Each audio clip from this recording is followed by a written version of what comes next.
Bom dia a todos, sejam todos muito bem-vindos, tanto aqui, quem está conosco presencialmente, como quem está online também acompanhando mais um evento promovido pela ABS. Hoje o tema está no centro das transformações nas empresas brasileiras, o uso da inteligência artificial. Vamos apresentar o debate e debater os principais achados do estudo, o que dizem as últimas pesquisas sobre o uso de inteligência artificial nas empresas brasileiras.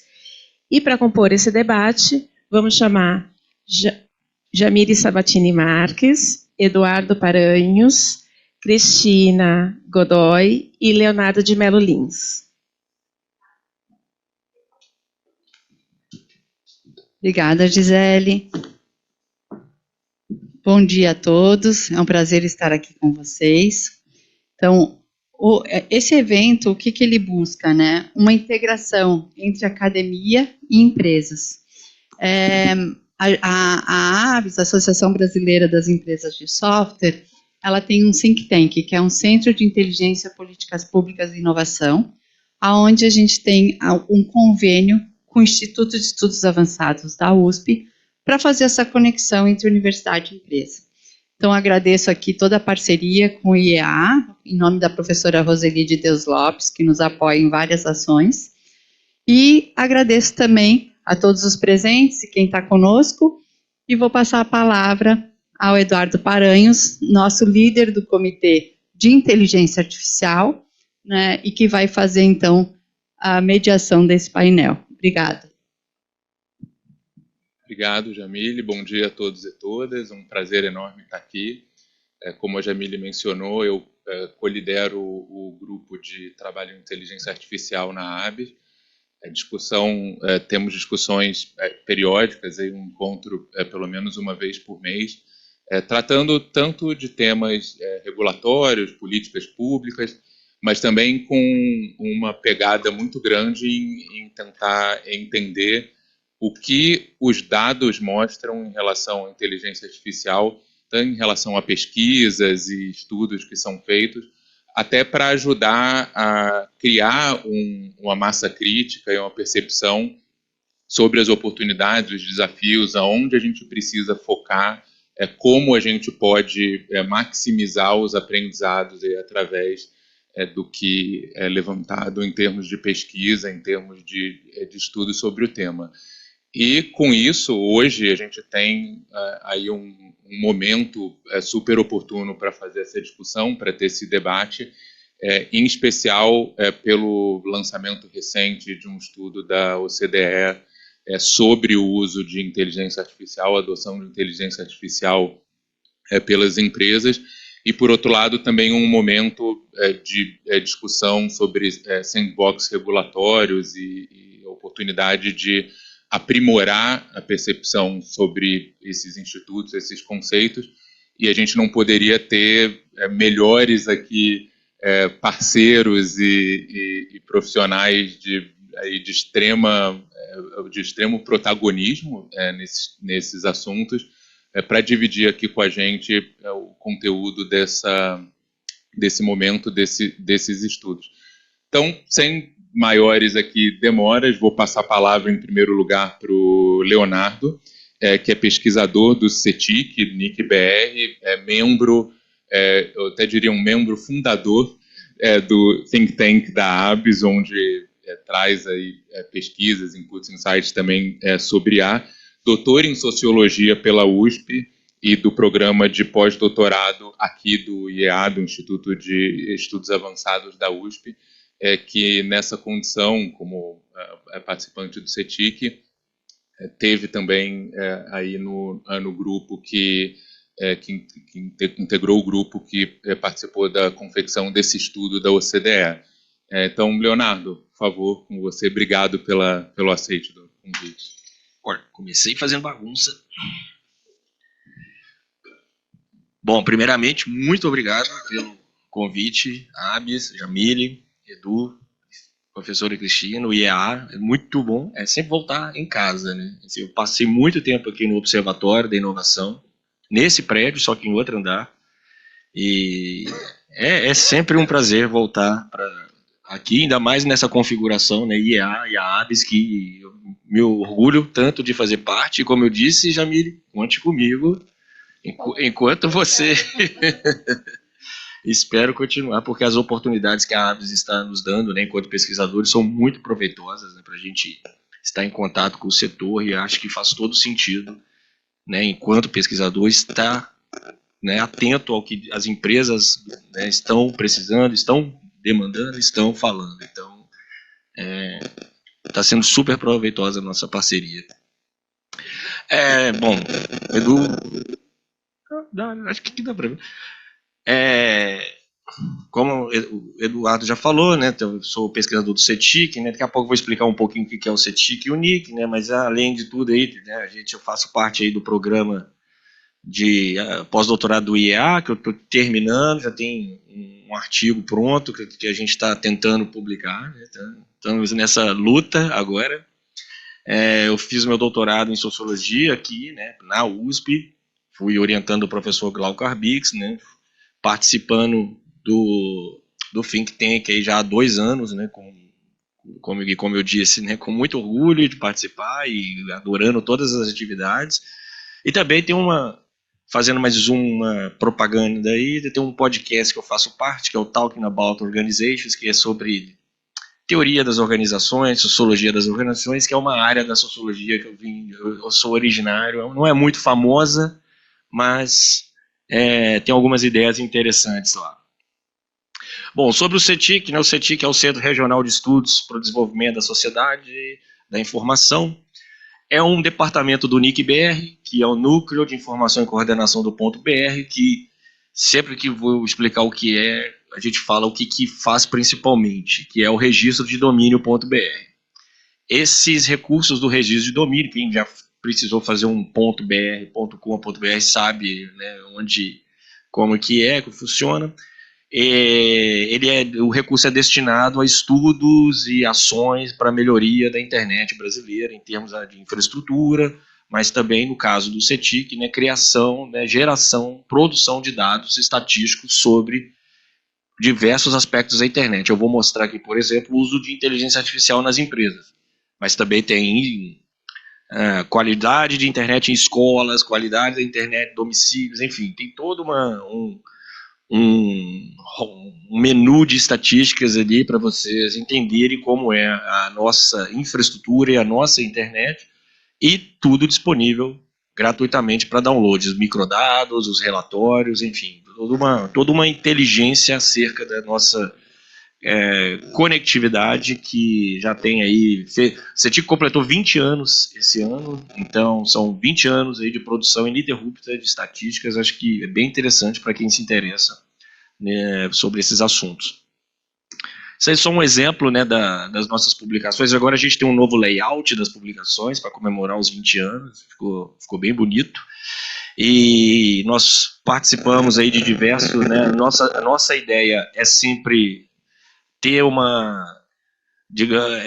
ter diversos tipos de organizações, né, setor público, setor privado, sociedade civil, na participação da produção desses dados e da validação também. Então, a ABS participa na nossa pesquisa de empresas como especialistas, né, o presidente, o Andriei, sempre está lá nos ajudando, né, fazendo a crítica das nossas estatísticas. Então, é sempre bom contar com o apoio de diversos setores.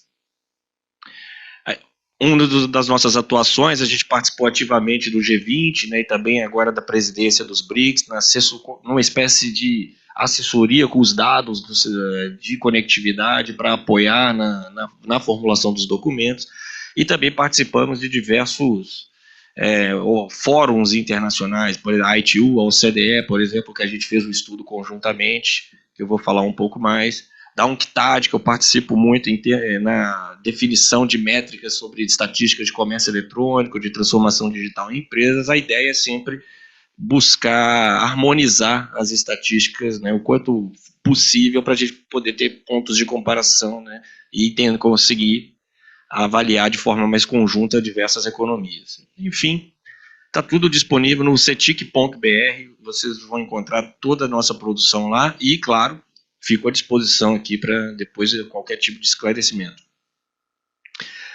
Meu trabalho hoje ficou muito mais fácil depois do plano americano. Porque a minha conclusão, ela está... Eu não sei exatamente, agora eu me esqueci que página que está essa conclusão, mas é logo no início, que é o problema de que a questão da disseminação da IA nas empresas não é uma questão, né? Isso, traduzindo aqui, meio... não é necessariamente a disponibilidade de ferramentas, de modelos e de aplicações. O problema é a adoção, né, a adoção, digamos, lenta de IA, sobretudo em organizações de grande porte. E isso eu falei, bom, tudo que as nossas pesquisas e as demais pesquisas que a gente sempre está observando, está dizendo, o plano foi lá e colocou. Ele já começa praticamente assim, falando que você precisa acelerar a adoção de IA em grandes empresas. Organizações, porque aqui acho que eles estão pensando também, claro, e acho que é algo realmente, né? Ali, por exemplo, vai falar um pouco de organizações de saúde, que é uma das grandes, talvez, né, promessas, né, inteligência artificial do ponto de vista de disseminação, de diagnósticos, enfim, que a IA vai de fato trazer uma mudança bem importante, mas eu acho que ali a gente vai falar de empresas, acho que cabe empresas ali também, porque é o que tudo que eu vou mostrar daqui para frente vai apontar para isso.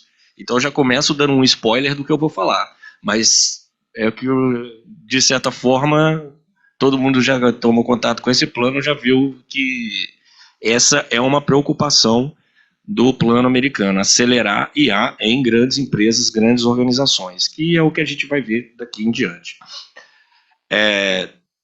Basicamente a conclusão, eu estou começando minha fala pelas conclusões, isso não é muito usual, mas acho que vale a pena para a gente entender o que vem depois. O que nós temos é um momento incipiente de uso de IA em diversos países, aqui falando de empresas, né? E nós temos desafios que eu chamo de organizacionais e também alguns dilemas da pesquisa, porque como estamos aqui, eu acho que vale a pena... Estamos na universidade, acho que vale a pena trazer um pouco dos problemas que eu enfrento ao pesquisar IA em empresas, acho que vale a pena trazer um pouco disso aqui. Primeiro, isso aqui eu não tive participação, mas eu acho que vale a pena mostrar, né, que é o resultado de uma pesquisa que saiu em 2023, é de 2023, mas saiu no ano passado, né, no Census Bureau, né, dos Estados Unidos. Eles fizeram uma pesquisa sobre o uso de IA nas empresas do país inteiro, e a gente viu ali que eles chegaram a 3,9% das empresas americanas usam algum tipo de IA. E aqui a gente está falando de empresas de tudo. Não estamos no Silicon Valley aqui. Estamos, mas também estamos no Rust Belt, estamos em toda a economia. Algumas coisas que eles chegaram, e aqui é importante porque eles perguntam, diferente do que eu vou apresentar mais, né, do caso brasileiro, a pesquisa americana ela quer saber de uso de IA na produção. Então não é se alguém usa algum modelo, sei lá, o chat GPT, quer saber se de fato está inserido na produção e ter um diferencial competitivo desse uso de IA. Então chega a 3,9%, a gente vai ver que o setor TIC é onde tem uma adoção maior, né, que 13,8% é a barra azul ali. Aí tem uma projeção do que vai ser, né, nos 6 próximos meses, assim, não sei se isso se cumpriu, muito em função desse paper que está ali ao lado, ali, que eu vou falar dele logo mais. Mas, por exemplo, em setores, né, mais voltados à alimentação, ali, como accommodation, food services, que é onde está bar, restaurante, hotéis, a gente vê que é 1,2%, ou seja, no país líder em produção, né, científica de IA, a gente vê que o trickle down que a gente diz, né, o espalhamento da IA na economia ainda está, né, em 23, 24, de certa forma, bem lento. O pessoal envolvido nessa pesquisa fez esse paper, que chama Tracking Firm Use AI in Real Time, que eu estou colocando ele aqui, como eu disse, eu ia falar de pesquisas também, eu acho crucial para todo mundo que trabalha com pesquisas e IA, mas, sobretudo, pesquisando a adoção de tecnologia nas empresas, eles contam os problemas que eles tiveram ao longo do campo dessa pesquisa, assim. Então, há uma certa desconfiança que esse número pode ser, aí é interessante, os dependes da pesquisa, pode ser maior ou pode ser menor, porque eles estavam tendo problemas que a gente tem também aqui em qualquer pesquisa no Brasil, tá? Eu falo do meu caso, né? De estar com a IA cada vez mais presente, está cada vez mais difícil a gente encontrar o respondente ideal da pesquisa dentro das empresas, porque a IA pode ser usada em qualquer departamento. Essas pesquisas, a gente vem de uma tradição de pesquisa TIC, que a gente procura pelo departamento de TI, essa ainda é a melhor estratégia, mas eu tendo a pensar que ela vai ser cada vez, a gente vai ter que ampliar mais o escopo desse respondente, para a gente captar todos os usos de IA. Eles tratam disso nesse paper, é super interessante, tem algumas ideias assim, de como seria se o respondente fosse outro, é crucial para a gente entender e melhorar nossos instrumentos de pesquisa. Esse paper, para mim, é ótimo. Essa pesquisa, aí o nome da palestra aqui é de empresas brasileiras, mas eu estou começando com outros países, né? Mas é para mostrar a tendência. Por exemplo, essa aqui é a pesquisa feita no Canadá, né, do StatsCan, que é um super referência em produção de estatísticas, e eles chegaram a 12,2% de empresas canadenses usando IA. Mas aqui também, mais uma vez, eles seguem mais ou menos, não seguem o modelo americano, mas a pergunta é semelhante. Então tem muita diferença se a gente pergunta para as empresas se ela usa IA efetivamente na sua, digamos, produção, ou se a gente pergunta, como é o nosso caso, se ela usa IA. Então aqui, 12,2% das empresas usa IA em algum produto ou serviço, né, na produção de produtos ou serviços. Então é mais restrito. O Canadá talvez até com uma porcentagem maior, mas tudo aqui, em todos os casos, são empresas de grande porte, que geralmente é de 250 ou mais funcionários. Então, é o mesmo cenário americano lá, tá, que a gente vai ver mais para frente também no Brasil. Aí eu já agora adentro na nossa casa aqui, que primeiramente esse estudo que nós fizemos junto com a OCDE, né, o BCG e o INSEAD.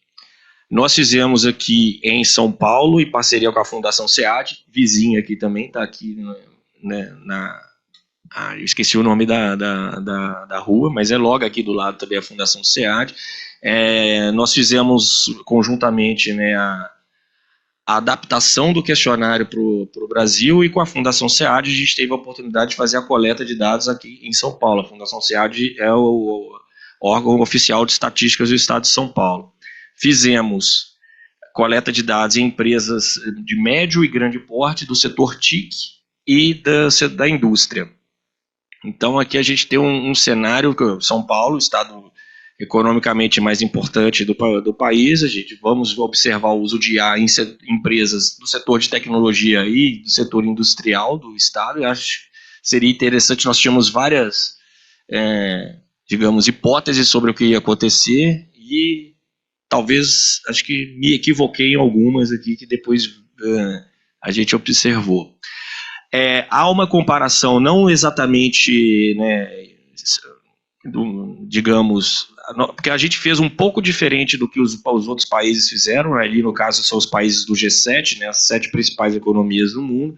Então a gente tem um capítulo separado lá, mas nós usamos o mesmo questionário. Só que a nossa pesquisa, nós fizemos ela probabilística, então nós conseguimos dar resultado para esse universo como um todo, né, que é empresas de médio e grande porte do setor TIC industrial para o estado de São Paulo. E aí a gente enfrentou alguns problemas, por exemplo esse.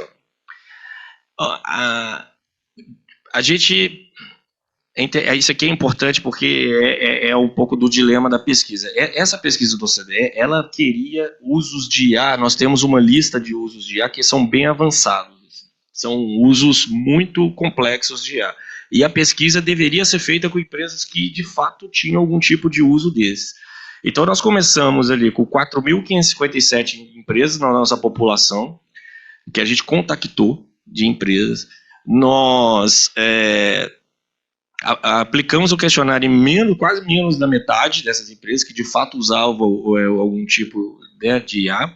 Só que as empresas que completaram o questionário mesmo foram só 1.542 empresas daquele total. Ou seja, quando a gente vai afunilando para um uso de IA muito complexo, a gente observava que as empresas já não conseguiam completar nosso questionário. E dessa população, né, que a gente considerou na pesquisa, então foram aquelas que a gente que responderam os nossos contatos, que é 2.561, a gente está com esse número que 7% dessas empresas usaram IA. Está, de certa forma, semelhante ali ao que a gente observou das outras pesquisas, mas a gente imaginava que talvez, pensando em São Paulo, a gente conseguiria uma porcentagem maior, sobretudo se tratando de empresas de setor de tecnologia, do setor TIC e da indústria, né, que a gente já imaginava alguma coisa. Enfim, então foi algo que nos surpreendeu, e tivemos alguns problemas nessa coleta, porque aquele aspecto que os americanos estavam dizendo sobre achar um respondente ideal dentro da empresa para falar sobre um uso bem complexo de IA. Então a gente enfrentou isso, mas no final conseguimos, e acho que esse é um número bem robusto para a gente dizer realmente desse momento incipiente também na maior economia do Brasil. Aqui eu não trouxe, talvez, assim, eu peço perdão, depois eu posso mostrar os usos, né, de IA que a gente colocou, mas são usos bem avançados, como envolvidos com robótica, porque tinha muito da indústria, questões mais de modelagem também que a gente tinha, que são 11 tipos de IA.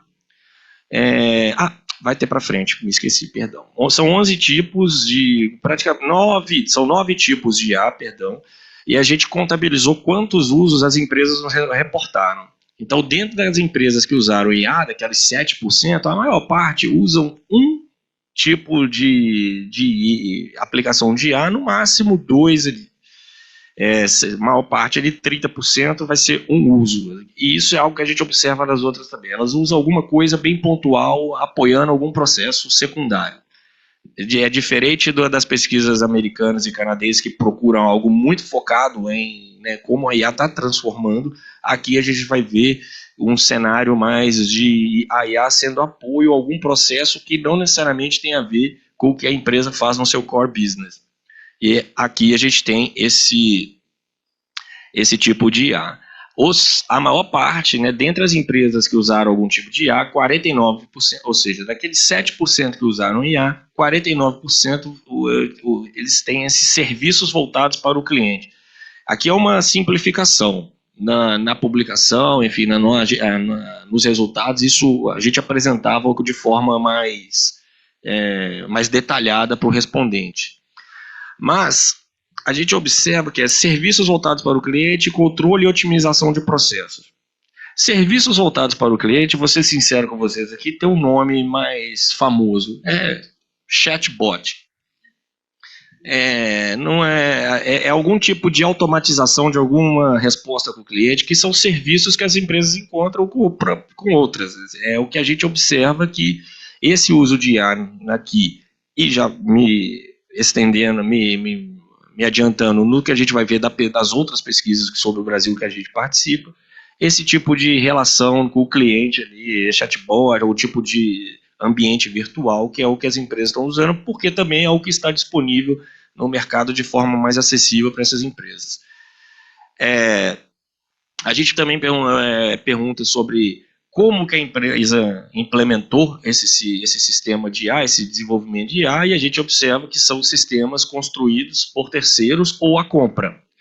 Isso mostra que há pouco desenvolvimento interno de IA, mas, por outro lado, há um mercado, né, que envolvendo soluções de IA, que é interessante a gente observar também.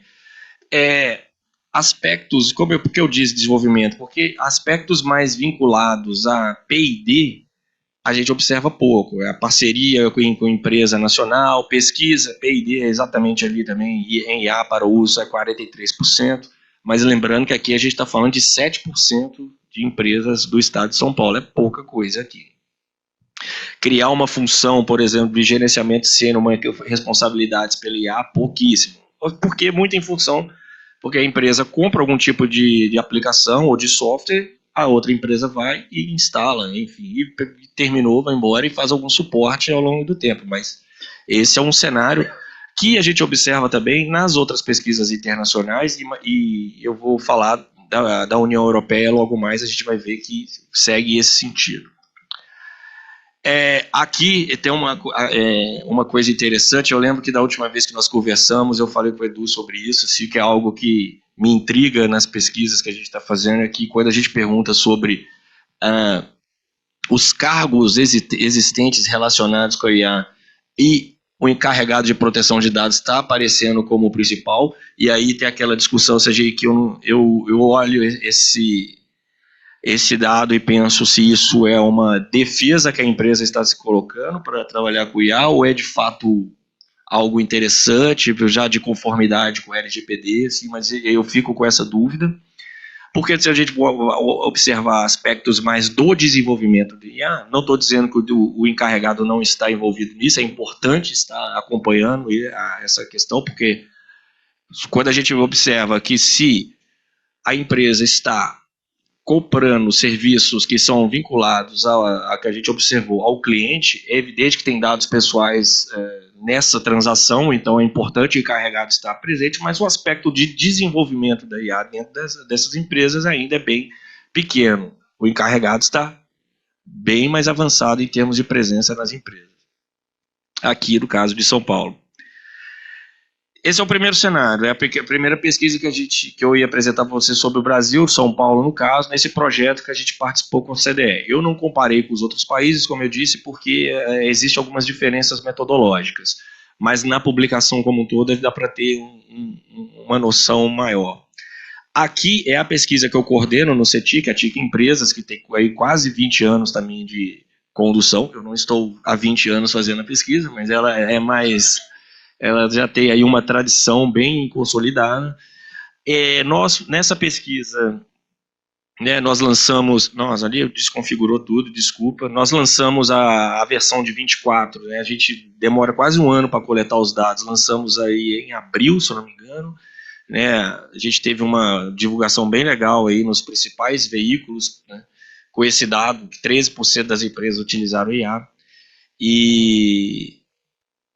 a publicação estava disponível para download no nosso site, que desconfigurou aí, então desculpa, mas é lá na nossa página, tá lá os dados também. Uma novidade esse ano, é importante falar isso, que nós e a nossa equipe de estatística lá fez um trabalho super interessante, né, de anonimizar os dados, e aí com isso a gente conseguiu disponibilizar os microdados. Então, para quem faz pesquisa com empresas, é um super golaço isso, porque é difícil a gente ter dados de empresas, então, e a gente tem nessas pesquisas o compromisso em não identificar a empresa, né? Então a gente fez um trabalho lá, nossa equipe de estatística, para deixar impossível de você identificar as empresas, porque geralmente por causa de algumas características você consegue, talvez, essa pode ser tal empresa, então não é possível isso, e os dados estão disponíveis para download, que acho que vai ser super importante para pesquisa acadêmica e também para pesquisa do setor. A metodologia é rapidinho. A gente faz a entrevista em empresas com 10 pessoas ou mais empregadas, então são pequenas, médias e grandes empresas. Nós coletamos dados aí, como eu disse, de março a novembro, ali, com 4.453 empresas. E o interessante aqui também é que nós usamos como referência a pesquisa de TIC Empresas da União Europeia.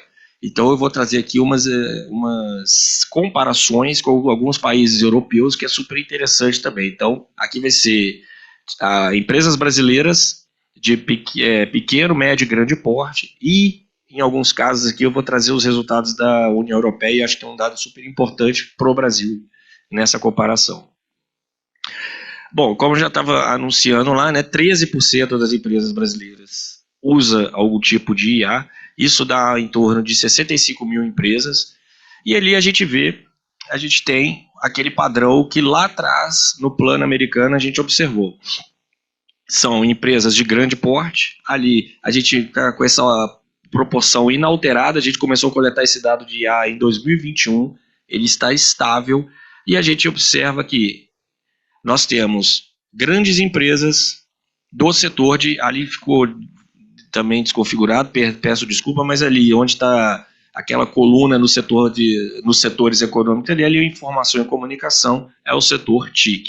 Então nós temos aquele cenário, uma adoção que está em torno de 38% das grandes empresas, e a maior parte dessas empresas estão presentes no setor TIC. Não tem muita novidade aqui, acho. Assim, não é um achado sensacional, mas eu acho que quando ele pelo menos está relacionado com as outras coisas é importante. Quando a gente observa que tem aquele mercado de soluções de IA que está começando no Brasil, a gente está observando aqui quem é que vende e quem é que compra. Então, aquela ideia da velocidade de adoção pelas grandes empresas, eu acho que esse dado conversa lá com o plano americano. Nós estamos aí com nem metade das grandes empresas brasileiras adotando algum tipo de IA no seu dia a dia. Se a gente compara com os últimos dados da União Europeia, que são também de 2024, essa proporção é igual da União Europeia como um todo, né, todos os países, os 28 países que compõem o bloco, porém, alguns países já estão começando a descolar. Os países ali, geralmente os países nórdicos, né, a gente tem a Dinamarca, a Suécia, a Finlândia, mas também a Bélgica já começa a descolar, porque na pesquisa passada eles já estavam um pouco abaixo disso, então a gente já começa a observar as grandes empresas desses países se destacando, né? Vamos colocar ali até, por exemplo, a Holanda, talvez. A gente tem ali já países que estão 20% talvez. Ali na Alemanha a gente já começa a observar uma maior velocidade de adoção da IA em alguns países com economias mais complexas, assim, mas também não são tão, em termos do Brasil, uma economia maior do que desses países. Então, acho que já liga um alerta aqui para o nosso caso, porque se a adoção precisa ser impulsionada pelas grandes empresas, a gente já observa que o Brasil está estacionado e é necessário acelerar isso. E os planos que a gente está discutindo no Brasil também tem isso como foco, como você disseminar essas soluções do Brasil e como destravar também, tanto do aspecto regulatório e legal, esse uso de IA. Eu disse sobre essa questão de descolar, porque esse último dado da União Europeia ele me trouxe uma preocupação, porque se a gente observa em 2023, então ali as colunas da esquerda, 24% das grandes empresas brasileiras, né, veja, elas usavam um tipo de IA, 21%, 13% das médias empresas da União Europeia, aqui bem na esquerda mesmo, usavam algum tipo de IA. Esse número foi para 2021, foi para 21% em 2024. Agora a gente vai para a coluna ao lado. 30% das grandes empresas da União Europeia usavam algum tipo de IA em 2023. Essa proporção foi para 41% em 2024. Ou seja, em um ano, teve aí um aumento de 11 pontos percentuais de grandes empresas europeias usando IA. E essas grandes empresas vão estar, em grande medida, naqueles países que eu estava dizendo que estão puxando o uso. Dinamarca, Holanda, Alemanha, Suécia, Finlândia. Então, tem um conjunto aí de empresas de grande porte desses países que a gente sabe que tem tradição de desenvolvimento tecnológico, que estão se descolando. Grandes empresas estão puxando. Talvez aqui vai contra o que o plano americano está dizendo, né? Talvez aqui a gente está observando uma velocidade maior de uso. Mas, em termos de pesquisa, nós estamos falando de coisas diferentes aqui da União Europeia e do Brasil do que é a IA pesquisada nos Estados Unidos e Canadá. Se a gente vai para o Brasil, aí à direita, em 23 e 24, as grandes empresas, como eu mostrei anteriormente, estão estagnadas ali em 41, 30, 40, 38%. Aqui, em termos de margem de erro, é a mesma coisa. Ou seja, se houve um aumento entre as grandes empresas europeias, e no Brasil a gente observa uma estabilidade do uso. Ou seja, nessa corrida aí de uso de IA, as grandes empresas brasileiras estão precisando acelerar. O que é esse uso de IA? Aqui é só o Brasil, mas esses são os tipos de IA também que a gente tem na União Europeia, né, que a gente faz às vezes, praticamente a mesma pesquisa. Mais uma vez, lembrando ali até o resultado que eu falei de São Paulo, que eram serviços voltados para o cliente. Esse uso de IA no Brasil é muito mais relacionado à automatização de processos e fluxos de trabalho. Aqui também a gente tem chatbots, a gente tem, enfim, essa relação mais automatizada com o cliente, que, como eu disse, é o que a gente observa aí sendo comercializado e no mercado. Aí eu sempre gosto de falar, vamos falar de uma parte mais de desenvolvimento de IA, mais de P&D, vamos lá, Machine Learning, só dentre as empresas que usaram usaram IA, apenas 20% fizeram algum tipo de aplicação usando Machine Learning. Reconhecimento de fala, geração de linguagem natural, esse aspecto mais avançado da IA, a gente não é pouquíssimo ainda nas empresas, e a gente sabe que está vinculado ali no setor TIC. Disseminado no mercado, somente ali esse aspecto mais voltados a relacionamento com o cliente. Isso fica evidente quando a gente observa para que as empresas usam algum tipo de IA, e em maior parte é para marketing, não importa o porte da empresa, e para segurança digital e gestão, ou seja, uma série de serviços que a gente sabe que, em grande medida, são oferecidos, né, e automatizados por outras empresas. Ali, questão de logística, talvez a gente tenha alguma coisa mais em termos de conexão com os sensores, enfim, mas aqui eu acho que esse uso é bem voltado a questão da relação da empresa com o seu cliente. Eu acho que segue aquilo que a gente observou em São Paulo. E por fim, aí para não me alongar muito, a gente perguntou para esse ano somente que a gente fez essa pergunta, como que a empresa adquiriu essa IA, e basicamente a empresa comprou um sistema pronto para uso, né? Veja lá, a última barra, né, que eles foram desenvolvidos pela própria empresa, né, 25% das empresas que usaram algum tipo de IA, daqueles 13%, ou seja, um desenvolvimento bem baixo, né? Ou a empresa comprou pronto, ou algum tipo de fornecedor modificou alguma coisa ali, uma customização ali também, algo que acho que é muito em função dos dados que a empresa vai oferecer para criar esse sistema.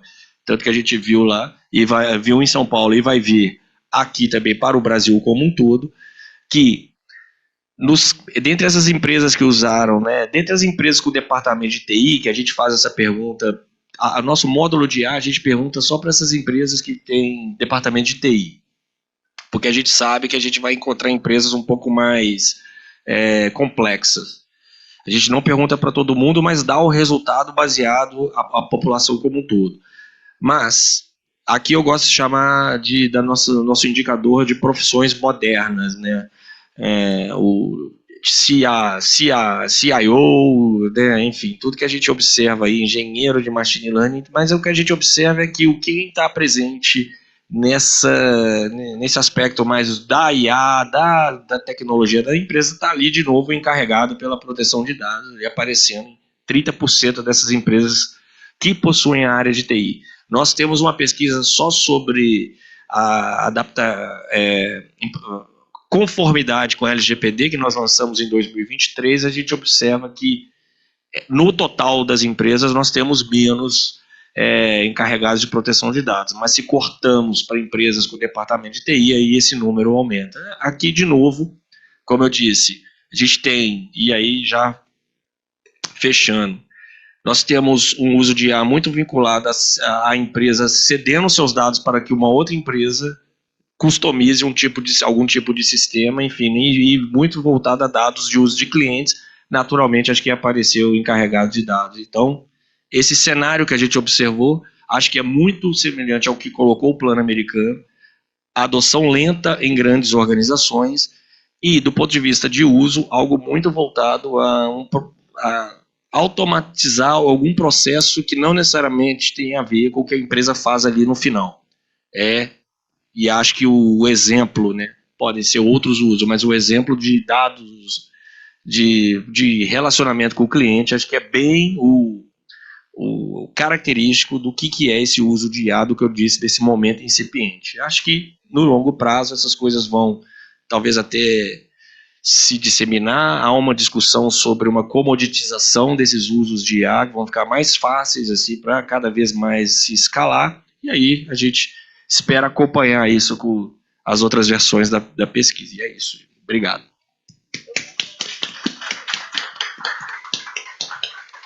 Excelente, Léo. Super, super obrigado. Acho que para todo mundo é um convite à reflexão com todas essas informações, a riqueza de detalhes. Antes de passar a palavra para a professora Cristina, eu queria deixar só algumas reflexões e até provocações para quando a gente tiver, em seguida, um espaço para o debate, né? A gente vê com esses dados, por um lado, o tamanho da oportunidade que a gente tem pela frente. Então, quando a gente fala num percentual não tão grande de adoção, o tamanho da oportunidade, principalmente conectado com o fato de que todas as organizações, praticamente sem exceção, inclusive várias que não foram citadas aqui, conectam esses achados com uma questão não necessariamente negativa, mas com talvez a perda de uma oportunidade caso deixe de ser endereçado todo o potencial que a IA tem para trazer. Por outro lado, quando a gente coloca esses dados numa percepção de políticas públicas e até discussão de regulação, a questão de como a gente define IA e qual a IA que entra no escopo dessas análises é super importante. Por quê? Quando a gente vê aqui os números que são ali de menor uso, né, a gente, enfim, não decorei todos, então, ali tal país 13%, 11%, 10%, não são números altos, né? Agora, isso está ligado, como você mencionou ali por alto, são usos de altíssima complexidade, robótica, questões de IA ali muito complexas. E muitas vezes a gente entra num debate ou numa discussão, falando, olha a IA, isso é IA, aquilo ali, IA, tal, o uso é menor ou é maior, ou pode ter um risco maior ou menor. A gente deixa de considerar que, na verdade, a IA está em aplicações triviais do dia a dia, certo? Então, quando a gente vê ali uma empresa responder, não usamos IA, desculpa, eu posso afirmar que você usa IA, só que talvez não seja a IA de maior complexidade. Mas numa planilha, numa aplicação do dia a dia, tem IA. E quando a gente deixa de perceber esse uso, muitas vezes a gente entra numa discussão de políticas públicas ou de regulação, onde parece que o formulador de políticas públicas ou que o regulador está mirando em questões ali de maior risco ou de maior complexidade, mas se não tiver esse leque essa percepção com esse leque de perfis diferentes da IA, muitas vezes você pode estar focando numa coisa e atingindo outra, tanto do ponto de vista de frear a adoção, quanto do ponto de vista de tratar questões de risco de uma maneira desproporcional. Então, hoje a gente tem um projeto de lei, claro, existe uma gradação ali de obrigações maiores para alto risco, mas tem uma série de obrigações que elas incidem para qualquer perfil de IA,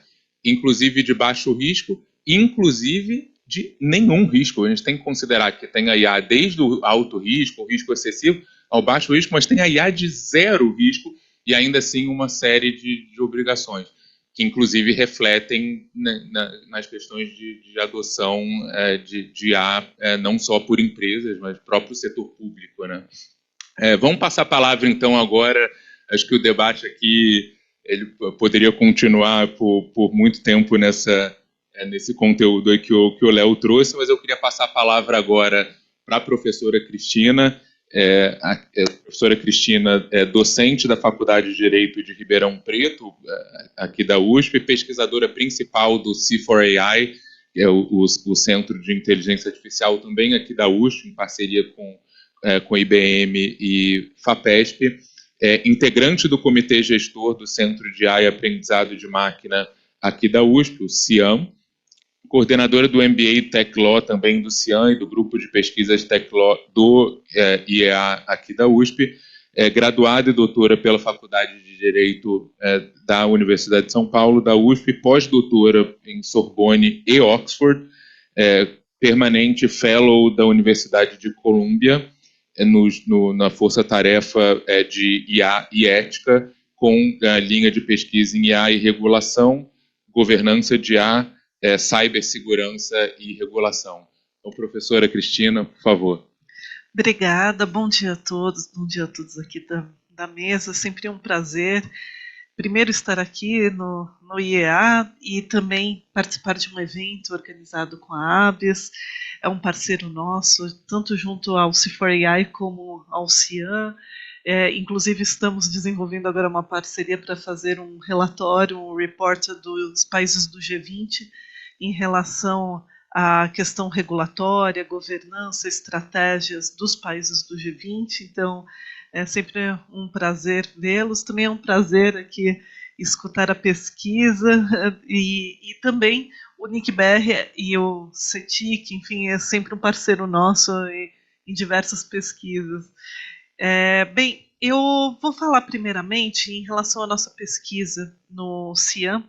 CIAN/C4AI, na realidade, a gente primeiro lançou, foi o primeiro centro de inteligência artificial, foi o C4AI, que é uma parceria com a FAPESP e com a IBM. Estamos completando agora 5 anos. E em razão do C4AI, que é um projeto que foi lançado na FAPESP há 5 anos atrás, a USP criou o CIAN, que é um centro de inteligência artificial e aprendizado de máquina, que visa atender a Universidade de São Paulo, atendendo os diversos projetos, porque a gente não tem só o C4AI, a gente tem o IARA de Smart Cities, a gente tem agora o Centro de AI e Saúde com a FAPESP, então nós temos vários centros de inteligência artificial, então a ideia do CIAN é exatamente congregar esses projetos, enfim, ter um cluster que a gente está em processo de aquisição agora, que vai ficar aqui no prédio do Inova USP, um cluster para atender as pesquisas da Universidade de São Paulo, porque geralmente, por exemplo, nós temos o C4AI, o cluster é utilizado para a adoção das pesquisas dos integrantes do grupo, né, do C4AI. Então, claro, a gente também vai precisar de um protocolo de uso, né, para atender a todos, mas o objetivo é desenvolver inteligência artificial no âmbito da Universidade de São Paulo. Dentro do C4AI, eu comecei uma pesquisa, que a gente continua também com o CIAN, que é ligado à regulação da inteligência artificial no Brasil. E nós fizemos uma divisão dessa pesquisa pelos 3 poderes, então poder judiciário, poder executivo e poder legislativo, para acompanhar o que está sendo problemático, sendo debatido em termos de IA no país. E por isso, a partir dos dados, que aí eu vou até explicar um pouco do que a gente conseguiu, que a gente está junto com o NICBR no Observatório Brasileiro de Inteligência Artificial, né, que estava previsto já na Estratégia Brasileira de IA, e que é o OBIA, né, junto ao MCTI. Então, o NICBR também está, até pelas diversas pesquisas, está levantando diversos dados, a SEAD também é um parceiro, o C4AI, com a nossa pesquisa, também está integrando o observatório. Em relação ao Poder Judiciário, que foi uma das primeiras pesquisas que nós começamos, nós primeiro fizemos, utilizando, na realidade não desenvolvemos uma metodologia própria, mas utilizamos a metodologia da OCDE e da ISO para fazer o levantamento da lista de termos ligados à IA, tanto IA como conceito, como IA como aplicação, que a gente poderia encontrar em ações judiciais. Então, nós fizemos um levantamento usando a documentação da OCDE sobre terminologia de IA e da ISO, que tem o glossário que nós traduzimos, inclusive o professor João Paulo e eu integramos a equipe de tradução para a ABNT, né, dessa norma ISO do glossário, e nós chegamos a um número de 102 termos, tanto IA como conceito como aplicação. E aí nós iniciamos a raspagem no TJ São Paulo, né, no Tribunal de Justiça de São Paulo. Nós apenas estamos monitorando, então esses dados são ligados a acórdãos, ou seja, decisões judiciais em segunda instância, eu não estou nem falando sobre primeira instância.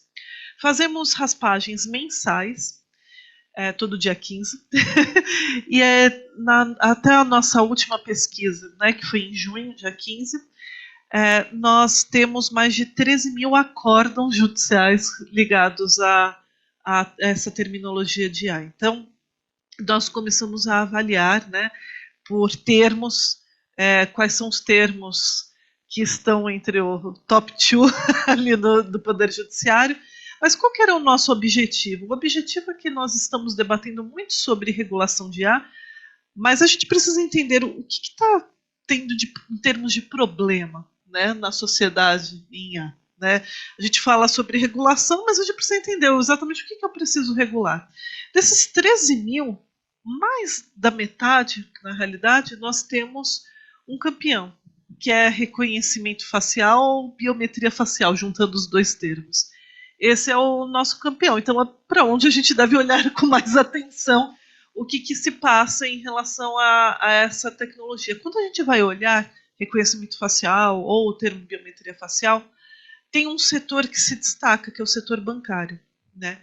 Então, a maior quantidade de problemas que a gente está tendo hoje é ligado à contratação de crédito bancário por meio de reconhecimento facial. Então, o que acontece? As pessoas alegam que não lembram ter contratado ou que teve fraude, e esse caso vai até o judiciário. A gente identificou alguns problemas em relação às decisões do Poder Judiciário, mas o que eu gostaria de dizer existem muitos golpes hoje em dia que é possível realmente você fraudar essa contratação de crédito bancário. Tem um que é chamado de esteira direta, que é muito comum, que a gente verifica que a pessoa recebe um link, ela clica, e aí, no caso, os terceiros têm acesso ao seu aparelho celular. Quando você entra no seu internet bank, eles conseguem simultaneamente se conectar à internet bank e aí conseguem fazer a contratação do crédito bancário. É claro, tem bancos que têm uma camada a mais de segurança e quando verificam 2 acessos simultâneos derrubam o sistema, mas tem outros que não. Por exemplo, a gente verifica muitos problemas com o Santander, com o Nubank, né, que está ali, que não tem essa camada a mais de segurança, então é possível acessar dessa forma. Mas nós temos outros vários, né, problemas em relação à contratação de crédito bancário por reconhecimento facial. Então, é sim possível a fraude, a existência da fraude. E o que está acontecendo na hora que a gente começou a fazer a pesquisa qualitativa, né, e ver o que está acontecendo nessas decisões judiciais? O banco apresenta documentação em relação à geolocalização, onde foi contratado, fala, olha, foi aqui em São Paulo, vamos supor aqui. Foi no Butantã, olha, eles estavam aqui na USP, tudo contrataram, né? Aconteceu dessa forma. Aqui está o nosso protocolo de segurança, aqui está o dia da contratação, horário, etc. E aqui foi a foto, né, que foi utilizada. Simplesmente é isso que é entregue ao Poder Judiciário. O que foi assustador logo que a gente começou a fazer análise desses acórdãos? É que no caso, os magistrados, eles falam, olha, o pressuposto a IA não erra. Utilizando esse pressuposto de que a IA não erra, você, cliente, que precisa provar que ela errou. Eles fazem a inversão do ônus da prova, é o que está acontecendo no nosso Poder Judiciário. Quando acontece a inversão do ônus da prova, pensem vocês, como que vocês fariam a prova de que houve fraude no banco, na contratação de crédito bancário? É quase impossível. Na realidade, a gente precisa que o banco forneça mais dados. E aí está a questão, por exemplo, como a gente fala tanto, de transparência algorítmica, transparência da IA, a questão ligada à accountability, não é só a geolocalização, né? A gente precisa verificar, por exemplo, quais são as métricas desses sistemas. Geralmente são sistemas contratados de terceiros. E o banco de dados utilizados, como que é feito esse treinamento? A gente não sabe como acontecem essas ferramentas. E é até interessante, porque às vezes a gente apresenta essa pesquisa em congressos internacionais na área de ciências da computação, e eles falam, mas vocês não estão fazendo análise da tecnologia usada para contratação de reconhecimento facial. Eu falei, exatamente, porque não é disponibilizada, né? Então não tem como a gente verificar qual é essa tecnologia utilizada, porque não é entregue. E mais, os próprios também patronos dos clientes, eles não solicitam. Então, o que a gente está verificando é que a parte de letramento digital também está sendo muito importante para defender o direito tanto dos clientes, mas também para os magistrados saberem o que eles devem solicitar em termos de documentação para a gente poder auditar esses sistemas e verificar se houve fraude ou não. Porque o que eu posso dizer é uma mera geolocalização e horário de contratação não são suficientes para a gente verificar se ocorreu ou não fraude. Então, isso é um dos problemas que a gente verificou aqui nesse acórdão, que a gente observa, obviamente, com esse resultado, que a boa parte das decisões judiciais dão ganho de causa para os bancos, né? Então, a gente já verifica que dificilmente o cliente ele ganha nesses processos. Qual é a característica do cliente que ganha? O idoso. A gente tem uma instrução normativa do INSS que autoriza a contratação que não seja por assinatura, e sim por reconhecimento biometria facial, né? Então esses contratos são válidos, mas geralmente com o idoso, aí sim a gente não verifica a inversão do ônus da prova, porque tem mais dificuldade em relação à tecnologia, e aí a gente verifica que aqueles que conseguem ter uma decisão favorável são mais dessa categoria, né? De cidadãos, mas de qualquer forma é algo que a gente precisa atentar. A gente verifica também muitos problemas, né, do uso do reconhecimento facial, que também até foi um caso famoso, que nem o caso do metrô, mas que a gente utiliza para a área de segurança, o reconhecimento facial, mas na realidade também tem uma empresa de marketing que está querendo fazer análise de sentimento e emoção, mas o consentimento não é voltado para isso, então nós temos problemas ligados a essa questão, e aí geralmente as decisões judiciais, por causa da própria Lei Geral de Proteção de Dados, aí elas falam, olha, o consentimento não foi livre e informado nesses termos, né? Nós temos alguns problemas com chatbots, né, mas não são exatamente ligados à tecnologia, mas sim à ausência de informações e não tem outro suporte para o cliente, então a gente verifica nesse ponto. A gente também tem alguns problemas ligados ao uso de softwares e aplicações de IA por peritos judiciais, por exemplo, precificação de imóveis, e aí as pessoas questionam, mas o que eu verifico o que a gente precisa é ter diretrizes mais claras em relação ao que a gente considera como uma IA transparente, para saber o que nós devemos solicitar. Então, o que eu posso dizer é que o nosso maior problema hoje está com o reconhecimento facial, mas a gente verifica outros problemas, e a pesquisa agora apresentada também reflete muito disso, porque a gente não verifica tantos problemas. Olha, uso da IA na robótica, né?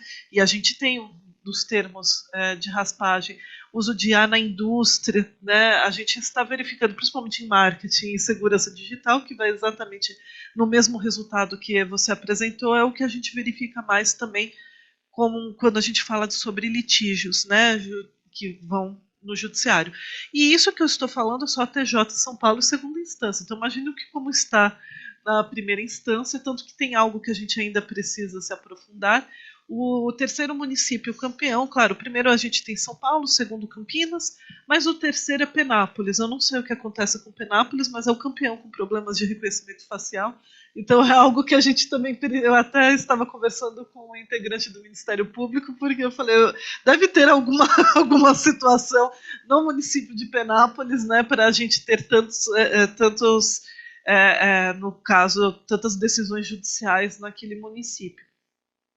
Mas eu vejo que aqui a gente, esses dados nos ajudam principalmente a perceber como que a gente precisa hoje em dia entender melhor o que nos garantirá uma IA responsável, segura, né, para a gente saber o que demandar, né, porque as pessoas e a própria magistratura também tem dúvidas nesse caso, e é por isso que é tão relevante a parte da IA e a educação, né? Educação, letramento digital.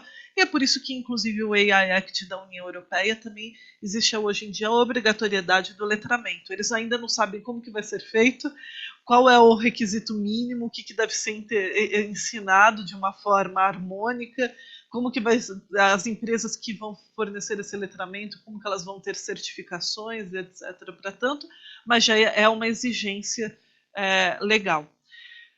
Bem, em relação ao Poder Executivo, que também se conecta muito aqui com a nossa pesquisa, a gente está monitorando os termos no âmbito do Poder Executivo Federal, e a gente quer saber, em termos de convênios, contratos, notas fiscais, o que o setor público está adquirindo de sistemas de inteligência artificial, né? O que a gente tem? A gente terminou agora a pesquisa ligada ao convênio, e eu vou dizer o seguinte para vocês. Essa pesquisa com o Poder Executivo foi um dos grandes desafios para a gente. A gente ficou mais de um ano para organizar os dados.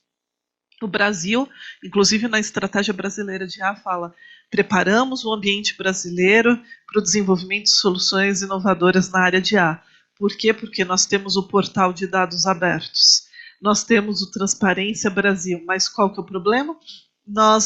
Esses dados estão incompletos, a qualidade desses dados não é elevada, tanto para quando a gente faz pesquisa, mas mesmo as empresas que vão utilizar de alguma forma para desenvolvimento de alguma solução da IA, é muito complexo. A gente precisa conectar o portal dos dados abertos com Transparência Brasil, fazer cruzamento e ainda fazer raspagens no Diário Oficial para a gente encontrar os resultados. E mais, quando a gente pega o Diário Oficial, quando a gente está falando de contratos, a gente não tem o objeto completo nem na publicação do Diário Oficial. A gente está já considerando usar a IA para completar, treinar a IA para ela completar e dar algumas sugestões para a gente poder fazer a pesquisa qualitativa, porque a gente não tem esse objeto completo. Então, vejam, o que a gente conseguiu, convênio a gente conseguiu fazer dos últimos 3 anos, contratos estamos fazendo, mas não temos os dados completos de muitos contratos. Temos, eu diria, 1/3 de dados completos para poder falar os resultados. E depois nós vamos verificar aquilo que foi com dispensa de licitação, com licitação e assim por diante. Em termos de convênios, o que eu queria destacar aqui na nossa pesquisa foi o seguinte. Quando se tem os convênios, a gente está falando da aplicação da IA em vários setores. IA na saúde, IA na educação, IA na indústria. O que vocês pensariam? Que geralmente cada um desses convênios viria de um dos ministérios. Ministério da Educação, Ministério da Saúde, Ministério da Ciência, Tecnologia e Inovação e assim por diante. Mas o que a gente verificou 88% dos convênios ligados à IA são do MCTI, mesmo quando é na área da saúde. Então, é o MCTI contratando para outro ministério, está concentrando em um ministério só esses convênios. Isso é algo interessante que a gente está investigando. A gente primeiro fez a pesquisa quantitativa para fazer a qualitativa agora. E em relação aos contratos, quando a gente está falando sobre dispensa de licitação, geralmente é ligada à robótica, né? Então, principalmente robô cirurgião para hospital militar, né, que nem é o caso do Leonardo, etc., ele precisa fazer uma atualização de software, um software que geralmente essas atualizações custam 1,5 milhão, e aí essas atualizações, como é só uma empresa ligada a um robô cirurgião, então a gente tem a dispensa de licitação, né? Então é o que mais se destacou aqui nos nossos resultados. Mas o que eu vejo, assim, essa pesquisa indica algumas coisas. Primeiro, precisamos melhorar os dados abertos se a gente quer mais empresas, né? E essas soluções, eu vejo que o seu resultado, que você falou, olha, a gente ainda precisa mais, está conectado também com os dados públicos, o acesso a esses dados públicos, porque é muito difícil. Como que eu vou... Vejam, até a estatística do IBGE é recente agora, quantos anos que a gente ficou? É muito difícil a gente tratar e desenvolver soluções de IA sem dados dados abertos, dados públicos. Então, isso é algo que eu já destaco, porque não é só a pesquisa, olha, a gente está analisando os contratos, mas sim também pensando nas empresas para ter melhores soluções e verificar onde que nós devemos empregar mais, né, esforços para desenvolver soluções da sociedade, entender mais a sociedade brasileira. O Brasil é muito grande, né, com características muito diversas, então a gente precisa desses dados, e por isso que o trabalho do CETIC também é extremamente importante para a gente ter essa visão do país. E o seu trabalho é extremamente importante para a gente verificar onde que a gente deve investir mais, mas a gente precisa de mais dados, né? Então esse é um aspecto que eu queria destacar. E em segundo lugar, também que a gente precisa ter mais transparência em relação à contratação e o uso de IA, né, no setor público. Eu desenvolvi uma outra pesquisa, que inclusive foi com o seu colega Rodrigo Brandão, que era o uso de reconhecimento facial nos municípios no transporte público municipal. E a gente fez até uma classificação do nível de transparência, né, desse uso. O que acontece? Nós fomos verificar quais foram os municípios que utilizam o reconhecimento facial no transporte público para verificar se a pessoa está fraudando ou não a carteira ou de idoso ou de estudante, etc., para não pagar o transporte público. E a gente foi verificar, perguntando para esses municípios como que é feito o treinamento de dados, qual que é o canal, se tem um erro, qual que é o canal que o cidadão pode acessar e questionar. Nenhum município ele está com um nível alto de transparência. A gente tem alguns, que nem São Paulo, Rio de Janeiro, médio, e a maior parte baixo.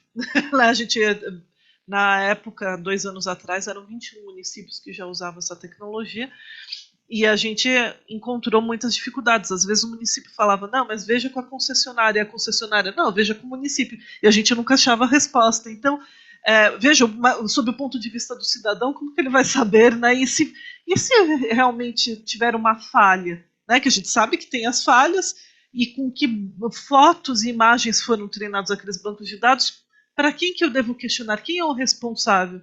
Não tem, né? Essa é a situação.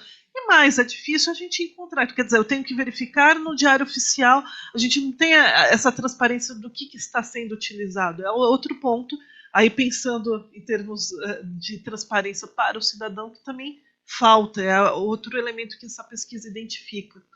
E aí eu queria só fazer uma parte aqui, porque foi quando eu apresentei essa pesquisa no Bracis. Bracis é um congresso internacional, maior congresso internacional na área de IA aqui no Brasil. A gente publicou esse estudo e apresentamos lá. E quando eu estava apresentando esses resultados, uma pessoa levantou, que era da área de ciências da computação e trabalhava, né, com visão computacional, etc., levantou a mão e falou assim, olha, eu entendo que isso é problemático, mas veja, a dona Maria que pega o ônibus todo dia, você acha que ela tem tempo para ler a documentação sobre esse sistema? E ela vai ter tempo de ver quem que é o responsável e reclamar se tiver um erro? Não vai. Então, eu acho que a gente não deve gastar tantos esforços nisso. E aí eu, sendo da área do direito, respondo de novo a mesma coisa que eu respondi. A questão não é se a dona Maria vai ter tempo, se ela chega cansada do trabalho ou não. A questão é um direito do cidadão e a gente precisa ter disponível esses dados. E quem quiser reclamar vai ter esses dados disponíveis. E a gente precisa saber, né, exatamente o que está ocorrendo. Garantir a transparência é dever do Estado e é direito do cidadão, né, é o que garante também um Estado democrático de direito. Né, e a gente tem legislação para isso, a gente tem a lei de acesso à informação, a gente tem todos esses canais, mas a gente precisa implementar. Vocês sabem que quando saiu a lei, eu pensei que a gente estaria agora em 2025 e eu falaria que não teria mais problemas. Mas o que eu posso dizer é, temos, e a lei ainda não está implementada da forma como a gente gostaria. E ela é extremamente importante quando a gente está falando em inteligência artificial, quer para pesquisa, quer para a empresa, quer para o exercício da cidadania. Né? Então a gente tem essas 3 perspectivas que a gente precisa ver. E, bem, em relação à nossa pesquisa no Poder Legislativo, a gente está organizando, né, porque a gente também tem a questão de ter pesquisadores suficientes trabalhando em várias frentes, mas a gente verifica, como vocês viram, estados, municípios, às vezes até para a implementação de projetos de Smart Cities, estão aprovando, né, legislações que envolvam inteligência artificial, e a gente também precisa monitorar nesse aspecto. Mesmo a gente falando sobre por exemplo, o PL 2338, que seria a regulação da IA, a gente verifica também, né, que agora tem um movimento, inclusive, dos estados. Começou com o Goiás, né, e agora todo mundo também quer ter sua própria legislação de IA. A gente verifica vários projetos, inclusive a própria Lesp tem aqui de São Paulo, tem um projeto, não foi aprovado, ainda bem, né, porque a Lesp tinha um projeto que era o uso da IA para verificação instantânea se o parlamentar está ou não distribuindo fake news na hora que está falando na Lesp, né? Então eu queria saber como que seria essa IA e etc. Mas era para fazer uma averiguação, um fact-check instantâneo na fala dos parlamentares, né? Então a gente tem alguns projetos que estão aparecendo, então essa é a ideia também para integrar o observatório. E aí, falando só sobre um outro projeto que o Cian está liderando, no final do ano... obrigada. Eu já vou beber água e já finalizar aqui, senão vai ultrapassar o tempo. Obrigada. Bem, só um último projeto que eu queria falar para vocês. É um projeto do Sandbox Regulatório de Inteligência Artificial e Proteção de Dados, com a Autoridade Nacional de Proteção de Dados, a ANPD. A ANPD lançou um edital no final do ano, o Cian teve uma disputa, nós conseguimos, o Cian o primeiro lugar, né, nesse edital, e eu estou coordenando, juntamente com uma equipe, né, que nós temos, de docentes da USP, pesquisadores, inclusive temos 2 especialistas da Eslovênia, porque é um centro de IA ligado à Unesco, o IRCAI, exatamente, o centro de IA da Unesco na Europa fica na Eslovênia, em Ljubljana, e nós temos inclusive 2 especialistas, e nós agora estamos integrando também o Sandbox Regulatório de IA da Eslovênia, estamos fazendo uma task force, porque eles vão lançar o edital ano que vem, e o que eu queria aqui, inclusive, divulgar também, para quem escutar, ou que estiver aqui presente, que conheça empresas, ou que tem empresas que sejam voltadas a inovações ligadas à área de IA, que estamos com o edital aberto até o final de agosto, né, para o Sandbox regulatório, que é um tipo de regulação experimental. Nós temos vários tipos de regulação. O Sandbox é uma regulação experimental que não é e não pode ser só compreendida como um compliance, mas sim um ambiente seguro e de teste que a gente vai testar. O objetivo é garantir a inovação e proteger os direitos fundamentais, a proteção de dados nessas soluções. Então, teremos 3 empresas selecionadas. Já temos 6 inscritos, né, desde que a gente lançou no final do... Aliás, foi no começo, na metade, foi dia 15, né, que a gente lançou, abriu as inscrições. E, bem, a gente está divulgando porque a ideia é realmente que empresas com soluções inovadoras e que tenha dúvidas em relação ao teste, levar esse produto, né, para o mercado, terá todo o suporte. E, enfim, nós estaremos apoiando aqui a ANPD, terá um treinamento de nivelamento, terá um plano de sandbox, os testes serão realizados e todos os reports, enfim, os relatórios serão publicados no site da ANPD com a nossa metodologia e tudo que a gente for feito, porque a gente quer garantir a transparência de todo o processo, serão também divulgados e publicados. Mas, bem, enfim, eu queria agradecer novamente a participação, a presença aqui, é um prazer e um bom dia a todos.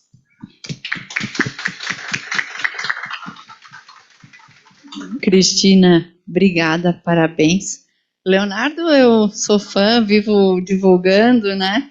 E como a gente falou, é membro do Think Tank, a gente tem mais o Marcelo e a Rejane também, que são nossos pesquisadores aqui.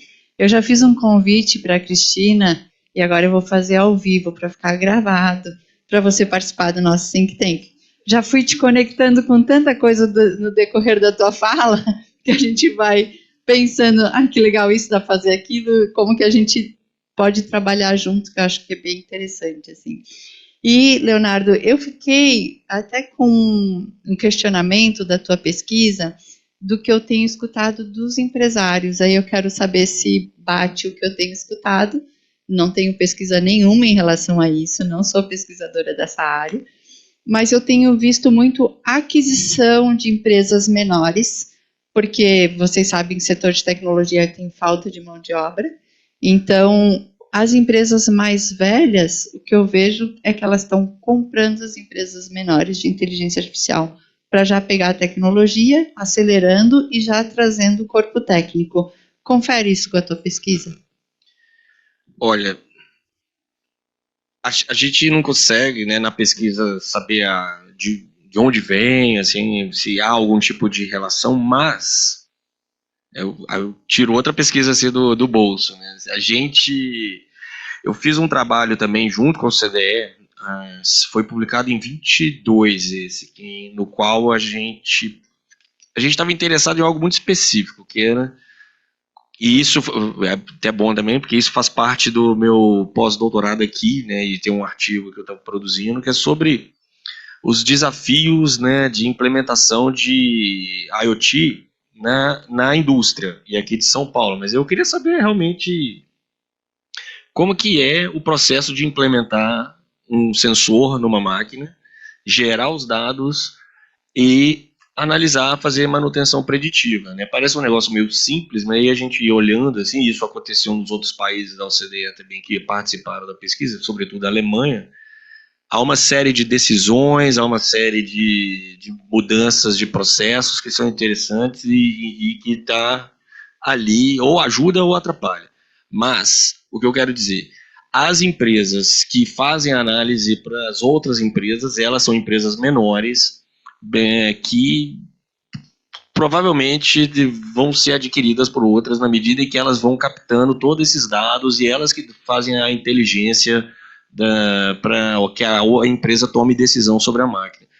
E me chamou muita atenção isso que você colocou, Jamila, eram empresas pequenas, algumas microempresas, muito especializadas, e que eu observava elas e pensava, olha, não imaginava que ia ser uma empresa tão pequena, com uma mão de obra muito específica, muito qualificada em análise, né, em modelagem desses dados que são volumosos, né, o funcionamento de uma máquina ao longo de todo um dia, ou semana, ou mês. E havia, apesar de ser, né, uma pesquisa, né, qualitativa, a gente focava em poucos casos, mas dava para perceber que havia um certo setor, digamos, um certo mercado de venda dessas soluções que eu acho que tem a ver com o que eu trouxe aqui no macro. Assim. Então, muito das empresas que talvez podem estar levando essas soluções para o mercado, para análise de dados, são pequenas. Assim. Eu acho que é o que a gente mostra um pouco ali. Como elas vão evoluir no mercado, eu acho que vai depender muito também da grande conclusão que a gente está falando, como que as grandes empresas vão conseguir fomentar essas pequenas ao redor ali para comprar essas soluções. Eu vejo aí a criação de um ecossistema de uso de IA que tem tudo para ser interessante no Brasil do ponto de vista tanto do desenvolvimento, mas também para o diferencial competitivo. Como que as grandes empresas vão demandar dessas pequenas? Aí elas vão ter que estar preparadas, e aí aquelas que sobressaem, eu aposto que vão ser incorporadas por alguma outra. Não me parece uma dinâmica diferente do que a gente já viu em outros desenvolvimentos de tecnologia, sobretudo quando a internet começou, depois como, por exemplo, do comércio eletrônico. Acho que está aí, assim, é um caminho natural. Léo, queria pegar um gancho aí, até nessa pergunta da Jamile, e um pouco os comentários que eu fiz antes. As pesquisas que você apresentou mostram, acho que você deu bastante ênfase ali nos resultados, né, mostram o tamanho da oportunidade, um pouco ali focada na IA de alta complexidade. Mas as pesquisas também mostram um pouco as causas talvez dessa não aceleração, aí, pelo menos no período pesquisado, e tem muito tem muita semelhança entre as geografias ali que foram pesquisadas, tanto questão de infraestrutura, incerteza regulatória, questão de capacitação não só de mão de obra, mas também até da própria alta liderança, usuários, um entendimento aí maior, colocando isso tudo aí num liquidificador, aí chegando para o Brasil, que tem uma realidade socioeconômica diferente, setor industrial, próprio ecossistema de tecnologia. Como é que você vê esses fatores detratores de uma maior adoção aqui, olhando sob o prisma positivo, né? Ou como remover alguns desses limitadores numa realidade como a nossa? Perfeito. Edu, eu acho que tem um aspecto, vamos primeiro para o lado bom, assim, digamos. Acho que em termos de infraestrutura, de conectividade, a gente está bem... uma empresa, ela tem a capacidade de implementar isso em termos de uso de internet, capacidade dessa internet. Isso, os outros indicadores da pesquisa mostram que não há problemas de conectividade, assim, que é o básico do básico. Assim. Resolvido isso, há o problema, de fato, de qualificação. É evidente que não é algo simples uma empresa implementar, uma questão de IA, não é... Apesar de, como eu estou enfatizando, é uma compra, né? Não necessariamente é algo que as empresas saiba comprar. Você tem que saber comprar, porque senão a gente corre o risco também e aqui essas pesquisas é interessante que elas têm uma tradição e uma tradição teórica também que mostram também, e eu não acho que com a IA vai ser assim, mas aqueles hypes tecnológicos, o que eles deixam depois é o que eu falo, que é ter um cemitério de tecnologias que as empresas têm que ter, depois não usam, não servem para mais nada e volta a fazer tudo da forma como era antes.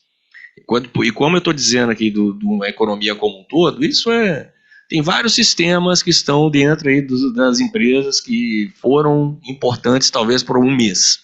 E depois todo mundo voltou a fazer o que... né, tudo mudou para ficar como está.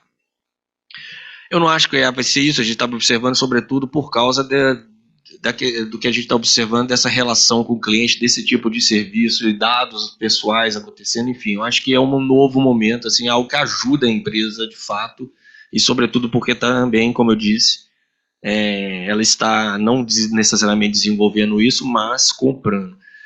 Para ir para o outro lado, essa pesquisa que a gente fez com o CDE, a gente primeiro faz um processo que chama teste cognitivo do questionário. A gente aplica o questionário de forma muito aprofundada, quase de forma qualitativa, para avaliar o entendimento das perguntas. E ali sempre tem alguma coisa ou outra que nos chama a atenção, que ajuda a entender os dados como um todo.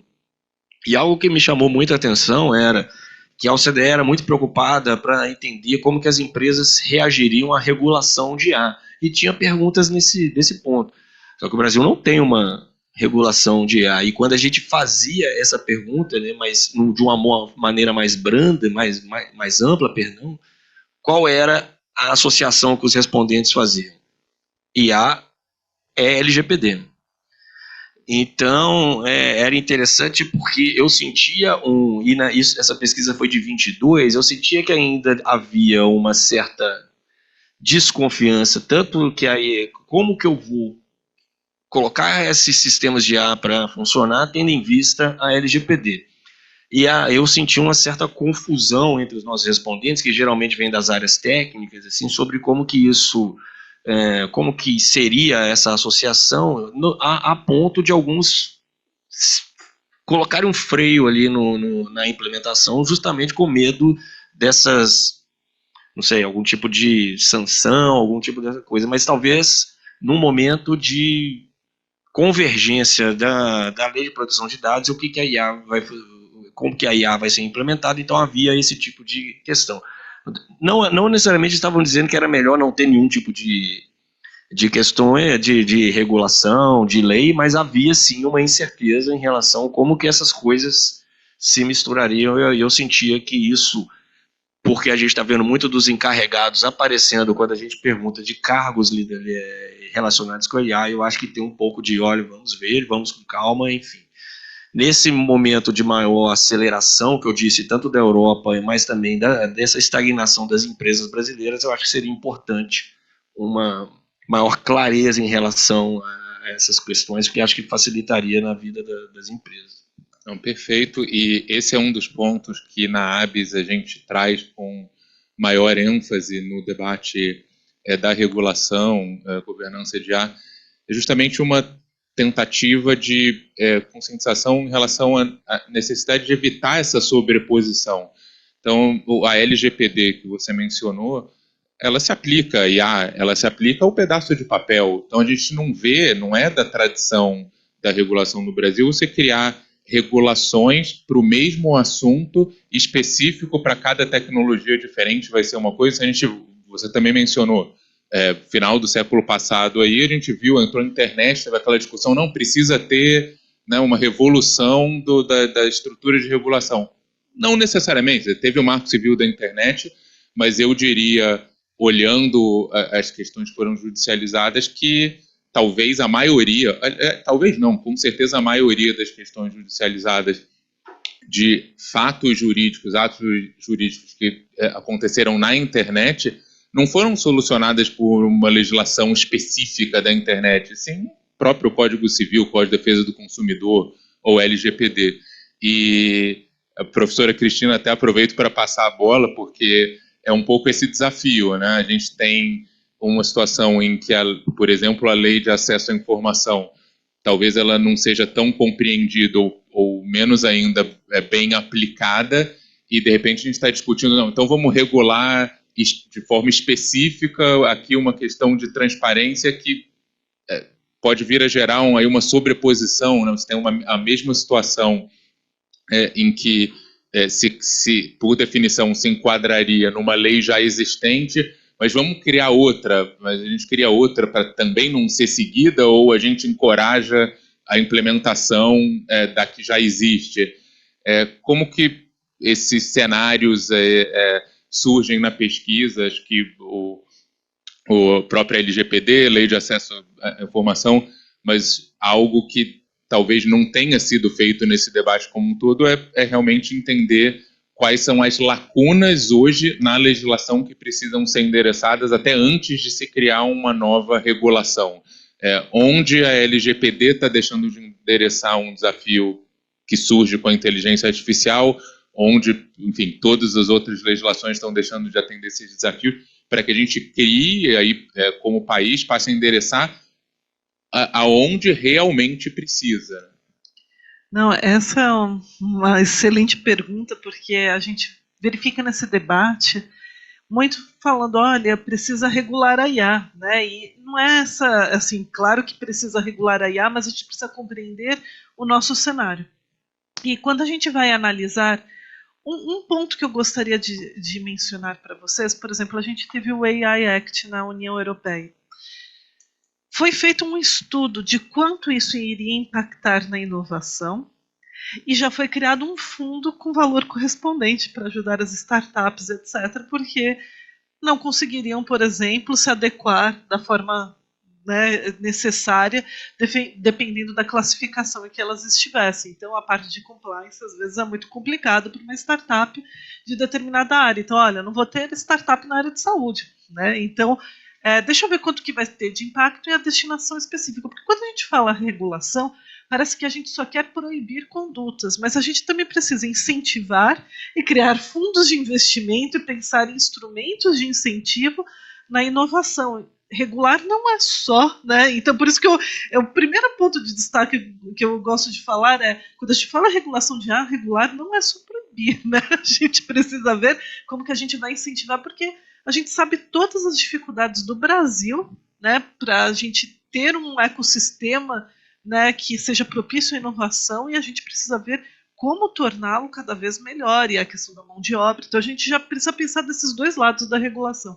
Mas quando a gente vai pensar, vamos pensar agora na questão da proibição, a questão da transparência, né, a gente, bem, primeiro de tudo, a gente tem...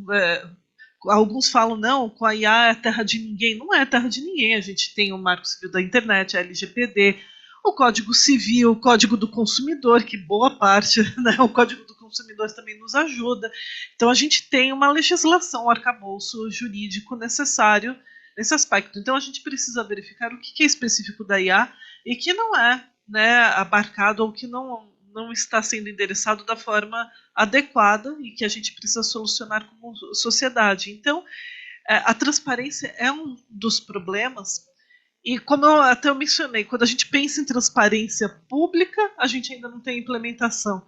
Quando a gente pensa qual é o documento necessário, a gente precisa saber quais são as informações necessárias para a gente falar em transparência. E aí a transparência, e até quando você falou quem são os responsáveis na área de IA, e aí você colocou encarregado, etc., eu acho interessante não ter advogados, geralmente, nesse processo.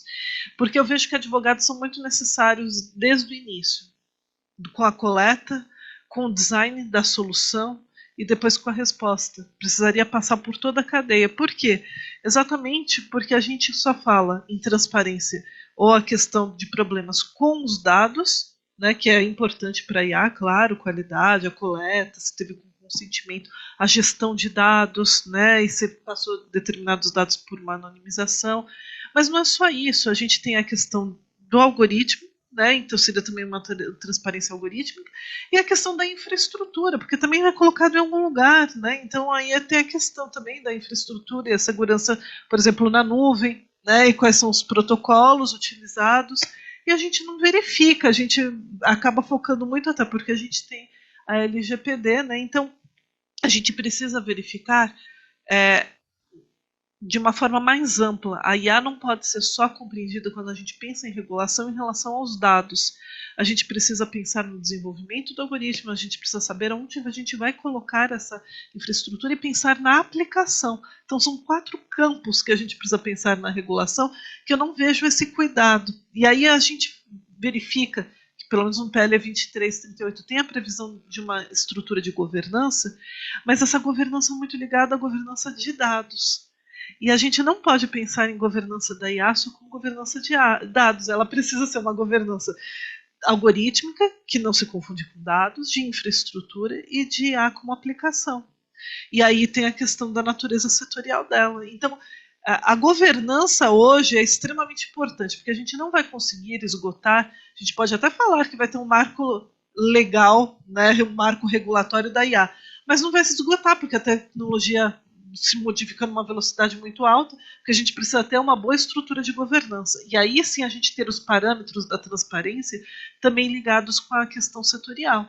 Né? Porque a transparência que eu preciso no setor da educação é diferente da saúde, que vai ser diferente da indústria, então os requisitos são diferentes, então é por isso que a gente, quando a gente vai falar, né, como que a gente vai cumprir essa regra, a gente precisa ter uma estrutura de governança. Né? Sem isso, a gente pode colocar várias exigências, mas elas, na realidade, quem vai acabar aplicando vai ser o Poder Judiciário, que parte do pressuposto que a IA não erra e inverte o ônus da prova. Então a gente precisa tomar muito cuidado quando a gente discute a questão da regulação.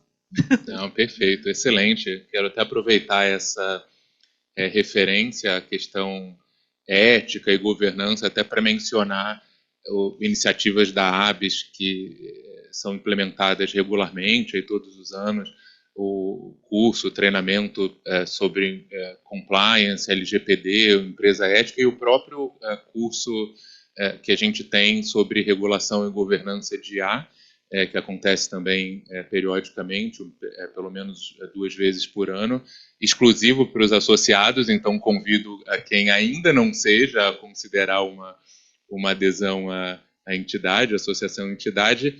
E, pessoal, poderíamos ficar aqui horas, né, discutindo, o tema com certeza inesgotável, mas a gente está se aproximando do final do nosso tempo. Quero passar a palavra para a nossa diretora de inovação, a Jamile, fazer um encerramento e mencionar aí as próximas atividades. Muito obrigado a todos e todas aí pela participação hoje, em especial Léo e professora Cristina. É um prazer enorme dividir aí mais uma vez esse painel com vocês. Obrigada, Edu. Eu fiquei muito feliz com esse painel, achei muito rico, espero que muitas pessoas possam assistir e aprender, aprendi muito, porque cada vez a gente está aprendendo, né? Cada fala a gente conecta, a gente aprende, é tudo muito bom. Então, obrigada por ter trazido, realmente, a gente tem uma preocupação em proteger o empresário e suas empresas e capacitar, então todos esses serviços estão à disposição das empresas de tecnologia, né, de cursos de compliance, transformar a sua empresa em uma empresa ética, responsável. Então, a ABS se preocupa muito com isso, seguir a LGPD, né, então são temas que a gente realmente cuida muito. A gente quer aproveitar esse momento de hoje para entregar os certificados dos nossos pesquisadores que conseguiram estar aqui. Nós temos os 8 primeiros pesquisadores que ficaram 2 anos conosco no nosso think tank, e depois eles foram convidados a permanecer, porque quando chegou 2 anos, pelas nossas regras, eu falei assim, meu Deus, 2 anos, a gente não pode ficar sem esses pesquisadores, eles são muito bons. E aí a gente criou, então, um novo estágio, que é para pesquisador convidado, de quem fica mais 2 anos. Gisele, você quer trazer algum ponto? Você quer chamar? Posso chamar? Então, aqui, hoje tem com a gente o Leonardo. Vamos já entregar? Leonardo, o teu certificado. Tem o digital, mas a gente, por um pedido do nosso conselho, foi, não, tem que ter o documento, o certificado. Obrigada. A Rejane, por favor, Rejane, venha. Marcelo, se quiser vir também, já venha, por favor. O Vitor, ele está na Europa, está ali no Zoom. Ele antecipou o voo para estar aqui com a gente, mas não conseguiu chegar. Então, Vitor, obrigada por todo o teu empenho para estar aqui. Esse é o certificado da Rejane, parabéns e obrigada. Marcelo, por favor. Tá.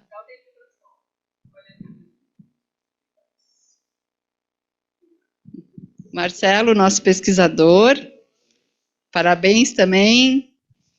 É uma honra ter vocês no nosso time.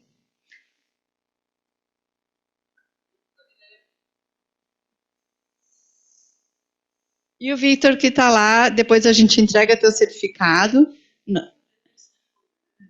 Anderson, você também está com a gente, nosso pesquisador de inteligência artificial. Depois a gente te entrega também teu certificado. Alguns pesquisadores não ficam em São Paulo. Nosso think tank, ele está em Brasil todo e fora do país. Então, a Natália, a filhinha, ficou doente, não conseguiu embarcar, estava com a passagem comprada, também na área de plataformas de inteligência artificial. O Marcelo é de dados abertos, na área de segurança. A Rejane, cidades inteligentes, também na área de dados. Então, assim, eu fico muito feliz, gente, com o resultado do nosso think tank e com a qualidade de pesquisadores que a gente tem. Obrigada, parabéns a todos vocês.